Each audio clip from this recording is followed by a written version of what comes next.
Right, this is the Audi in bits. We've got nuts and bolts there. That was the snap bolt holding the steering rack in.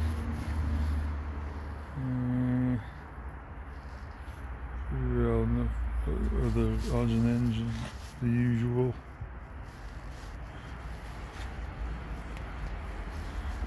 Oh, up down here, that just fell off.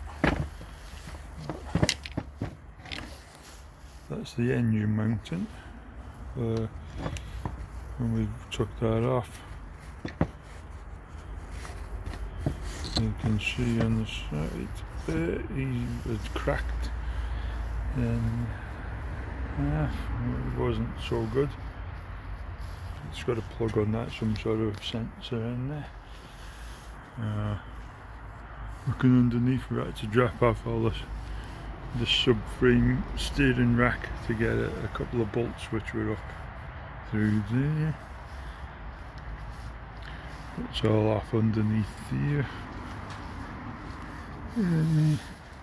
Working way around under the car. That's the back end. Now drive shaft, flywheel, starter motor, all that to come off if we can get to those bottom bolts on the starter motor. Engine mounting goes in there, where the leak off that coolant pipe there, which we've disconnected now. It's got a new O-ring in. The exhaust had a seized nut, couldn't get that one off, so I had to stay on until I got the box out. Gear shift cable goes up to there, with drive shaft at the back, exhaust, new clamp, and that concludes the underneath tour.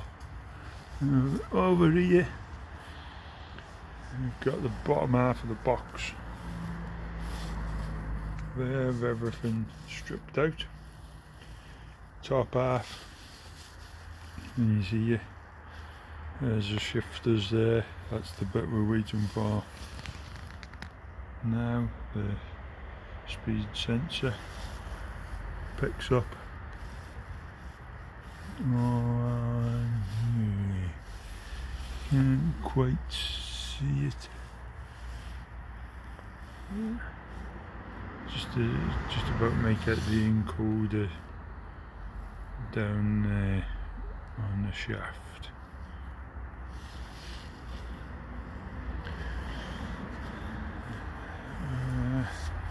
A few bits there. That's the flywheel, dual mass flywheel. A little bit of play in that really, but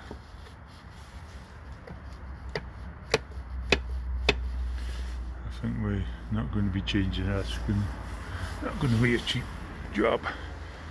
A load of other parts there all came off as it said in the manual. So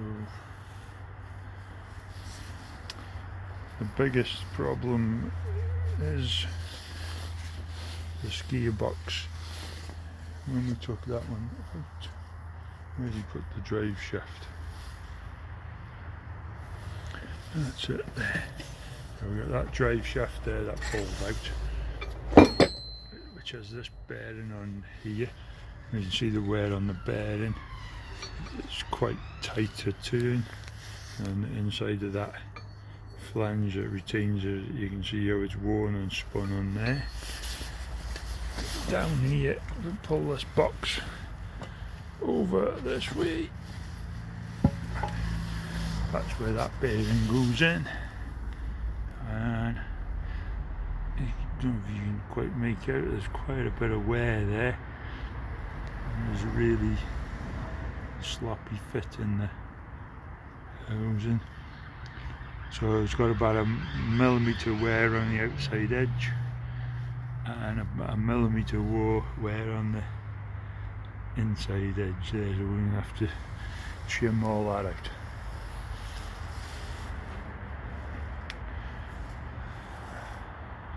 All in all, not too bad. See what happens. To be continued.